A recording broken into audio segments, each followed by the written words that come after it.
Boards में maths के marks इसलिए नहीं कटते कि आपने आंसर गलत किया होता है, बल्कि मार्क्स इसलिए कटते हैं कि आपने आंसर लिखने का जो फॉर्मेट है वो बिल्कुल गलत कर दिया होता है, बिगाड़ दिया होता है। देखो बोर्ड के एग्जाम में क्या होता है कि एग्जामिनर आपके सिर्फ आंसर्स को नहीं देखता, बल्कि वो आपके प्रेजेंटेशन को देखता है और ये देखता है कि तुम क्या चीज सोच के इस आंसर को लिख पा रहे हो।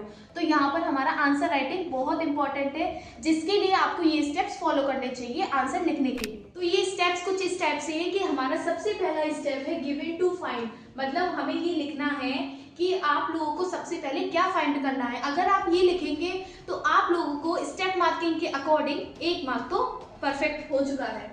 Then step second required formula clearly. अब आप लोगों ने जब गिवन लिख लिया, आपको पता चल गया इस चैप्टर का है, देन फॉर्मूला भी आपको याद आ जाएगा क्योंकि आप लोगों ने अच्छे से गिवन लिख लिया है। तो फॉर्मूला लिखने के बाद स्टेप थर्ड है स्टेप बाय स्टेप सब्स्टिट्यूशन।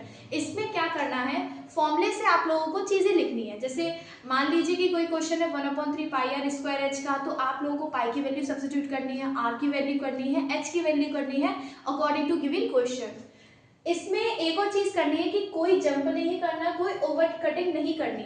मतलब ये कि आप लोग एक स्टेप को छोड़ देते हो, जैसे इसका मल्टीप्लस से करते हो, देन डिवाइड कर दिया और आंसर फाइनल कर दिया, वो चीज आपने मन में कर दी। तो ये चीज बिल्कुल मत करना, ना ही ओवर कटिंग करना। अगर आपने जंप किया तो आपकी ओवर कटिंग होगी, और अगर आपने जंप नहीं किया तो ओवर कटिंग बिल्कुल नहीं होगी। देन लास्ट स्टेप है फाइनल आंसर बॉक्स में प्लस प्रॉपर यूनिट के साथ।